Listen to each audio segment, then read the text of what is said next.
what I meant to do.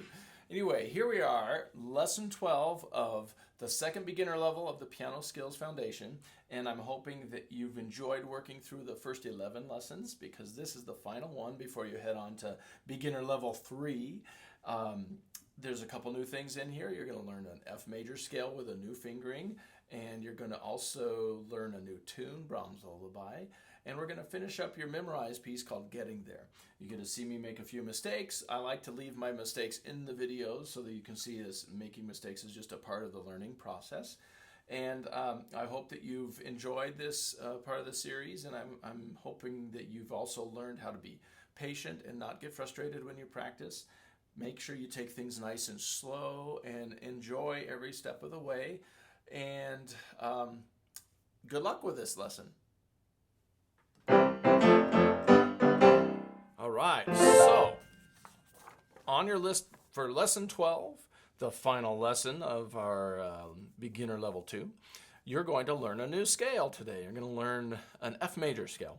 So I'm going to leave you on your own for the G and the C. You already know how to do the scale, arpeggio, cadence, and twinkle in those keys. Today we're going to do them all in the key of F. And of course, I think I've mentioned on another video, I didn't get the other keys written for Twinkle Twinkle on the paper. Just ignore that where it says in C. You play Twinkle Twinkle in whatever key you've played all the other stuff in. Sorry about that. That's what I goofed on the materials before I published them. But anyway, let's do the key of F today, and I want to show you, first of all, the thing you need to know about the key of F is that it has this configuration. You have to play on the 4th note of the scale a flat. This is B, and it doesn't sound right unless you play a B flat, okay? So what we're going to do is make sure you understand the key of F has a B flat, and it has a different fingering too. The first two keys, the key of G and the key of C, those had the same fingering. I call it the C fingering. The key of F has a different fingering, and I've written down what you should think in order to get this fingering. It says thumbs, 3s, thumbs, 2s in the key of F, and here's what I mean by that. Say thumbs. You could even do this. Hold your thumbs up. Thumbs, 2s, thumbs, 3s. I'm talking about groups of fingers. When I say 2s, I'm not talking about your number 2 fingers. I'm talking about a group of 2. When I say thumbs, oh, well, you know what I'm talking about. When I say 3s, I'm talking about a group of fingers, not your number 3 finger, okay? So thumbs, 2s, thumbs, 3s, or in this case, thumbs, 3s, thumbs, 2s. I'm going to start at the very beginning with my thumbs, and then I'm going to get my group of 3. These 3 fingers, if you think in a group, you don't have to think about individual fingers. So all 3 fingers there, and then your thumbs, and then your 2s right here. Now, if you forget where you are, if you're doing thumbs, if you're doing group of 3 or group of 2, look at the black notes. Whenever you're near the group of 3 black notes, you use your group of 3. When you're near the group of 2, you use your group of 2. So here, I'll go one note at a time, and I'm thinking in groups. Notice at the very beginning, I substituted my pinky for my thumb. So I tell all my students, think of this is a pinky pretending to be a thumb. Thumbs, group of 3,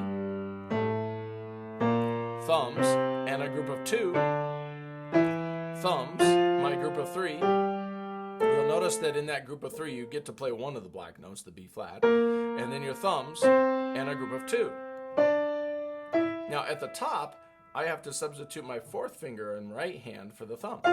Okay, because that's just where it works out in the pattern. I could put a thumb there, but if I know I'm at the top and I'm going to come back down, I use my 4th as a substitute. So I tell my students, 4th finger pretending to be a thumb. So thumbs and a group of 2, then the thumbs and a group of 3. Now I think thumbs, 2s, thumbs, 3s. I can't do that, 3s.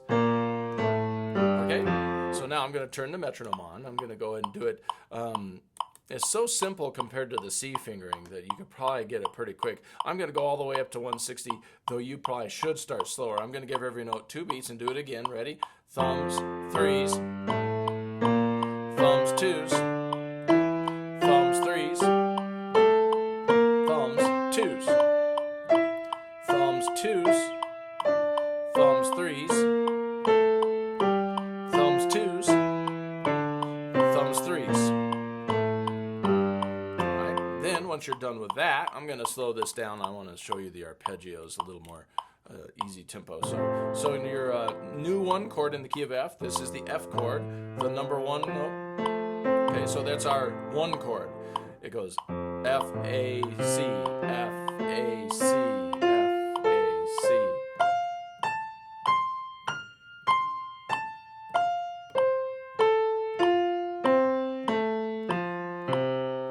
Okay, now I'm going to switch to the 4 chord. On the 4 chord, your left hand's going to use a number 2 here, and your number 3 in the right hand on B flat. Here it is. It goes F, B flat, D, F, B flat, D, F, B flat, D.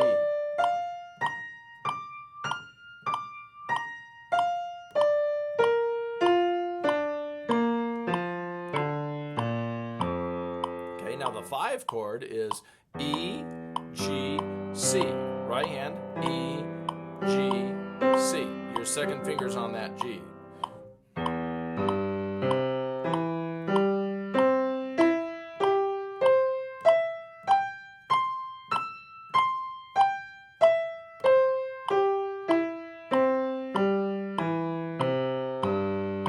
Okay, now the 5-7 chord is E, B flat, C.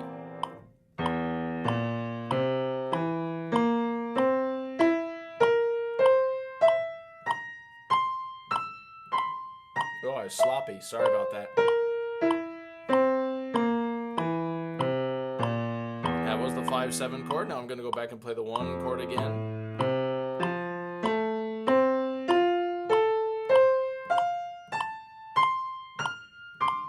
Well, sloppy again. Sorry about that.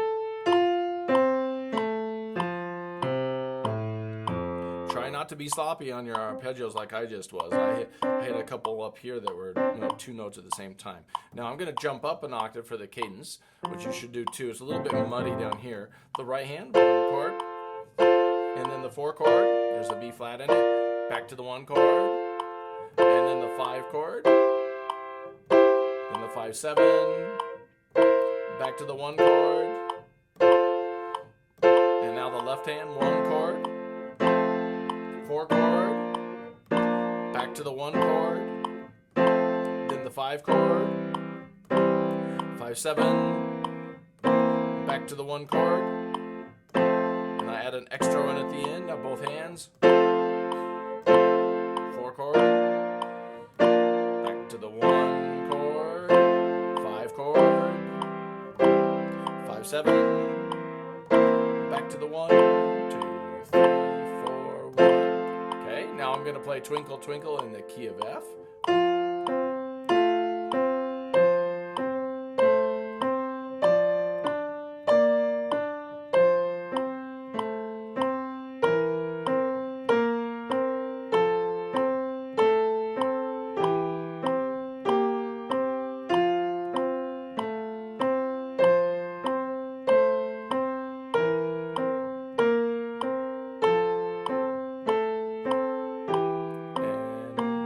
Go a little faster since it's taking forever. There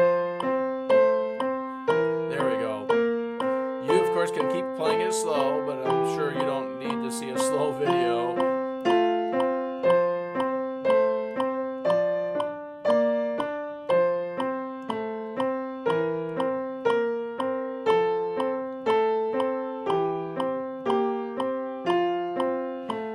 Okay, now I'm going to zip it up to 160 for the other one. Left hand playing the melody.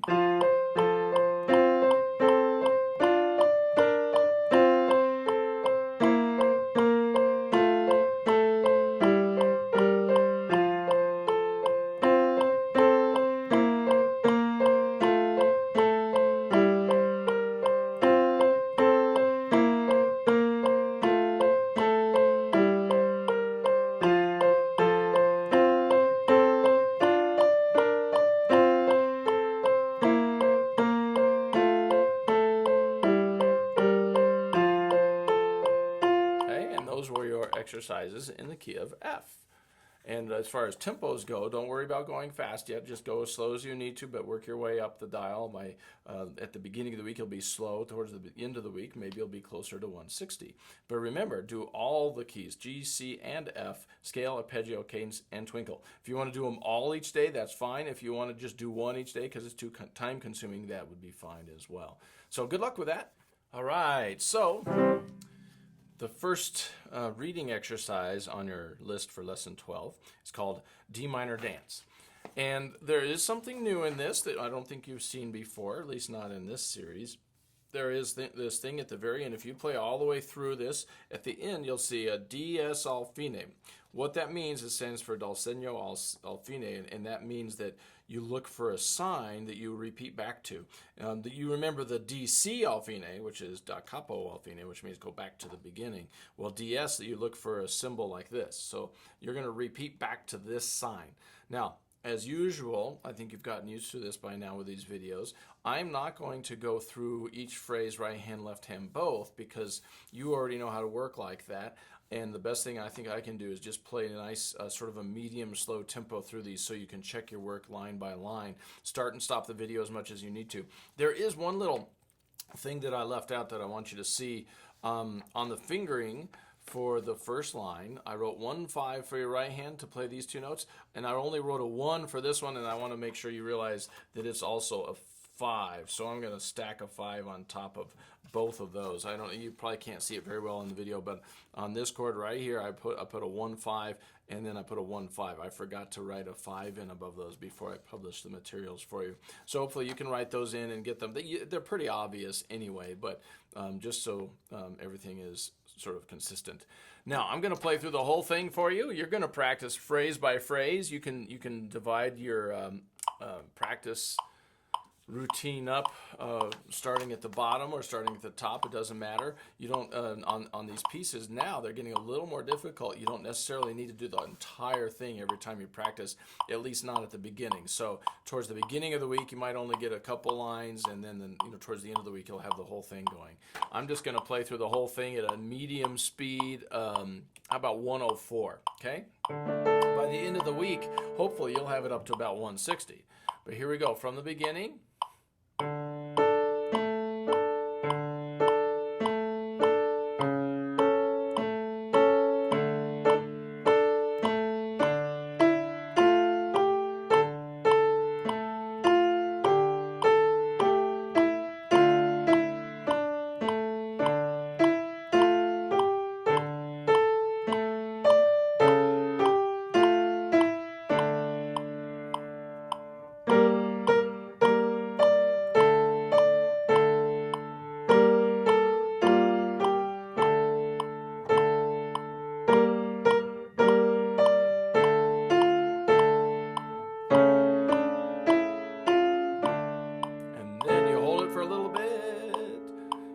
Point out I'm holding that note because there's a little fermata above it. That bird's eye looking thing means to hold it. Okay, and then you go back to the sign.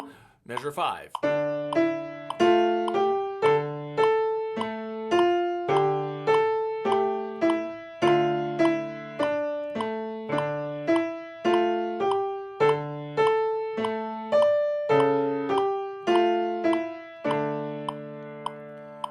Okay, now there's a couple mistakes that I made I want to point out. You got to watch out for this. When you're playing your melody along here, you've got to make sure your left hand does not hold through these rests. I think I did that a couple times. Sorry about that. But make sure you're very accurate lifting off on your rests. Now, real quick, I want to show you what this sounds like up to the top speed. So that slow speed was for you to make sure you get it. And now I'm going to see so you know what it sounds like when you get to your top speed.